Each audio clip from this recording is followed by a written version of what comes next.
Epstein files అనేది ఇప్పుడు అమెరికాలో ఒక సంచలనం రేకెత్తిస్తున్న వార్తగా ఉంది. అసలు ఎప్స్టీన్ ఫైల్స్ అంటే ఎఫ్రీ అనే ఒక మ్యాథ్స్ టీచరు చిన్న చిన్న పిల్లలని బిలియనీర్స్ కి సరఫరా చేసి వారి లైంగిక కోరికలు తీర్చుకునే విధంగా చూసేవాడు. అయితే ఈయన మ్యాథ్స్ టీచర్ కావడంతో తన గర్ల్ ఫ్రెండ్ సాయంతో చిన్న చిన్న పిల్లలని ఒక దీవిలో, కరేబియన్ దీవుల్లో ఒక ఎప్స్టీన్ అనే దీవిలో పెట్టి, అయితే ఈ బిలియనీర్స్ ఇందులో డొనాల్డ్ ట్రంప్, బిల్ గేట్స్ లాంటి ప్రముఖమైన వ్యక్తులు కూడా ఉన్నారు. వీళ్ళు వారి పార్టీలు చేసుకోనికి, వారి కోరికలు తీర్చుకోనికి ఈ దీవికి వెళ్ళేవారంట. అది అక్కడికి వెళ్ళిన తర్వాత వారి కోరికలు తీర్చుకొని వారు అక్కడ ఆనందంగా గడిపి వచ్చేవారు. ఇట్లా చాలా మంది బిలియనర్స్ వెళ్ళేవారంట. దానికోసం సపరేట్ ఒక ఫ్లైట్ కూడా ఉండేదంట.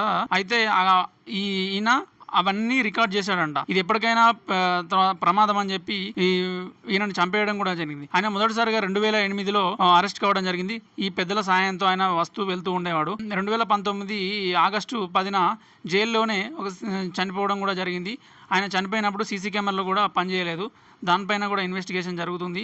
అయితే ఈ మధ్యలో కొన్ని ఫొటోస్ అన్ని బయటికి రావడం జరిగింది. ఇప్పుడే ఆ చిన్న చిన్న పిల్లలు కూడా బయటకు వచ్చి, అంటే ఆ చిన్న పిల్లలు, అప్పుడున్న చిన్న పిల్లలు ఇప్పుడు బయటకు వచ్చి ఇది నేనే అని ఫొటోస్ చూపించుకుంటూ చెప్పడం వల్ల అది ఇంకా వార్త పెద్దగా అయింది.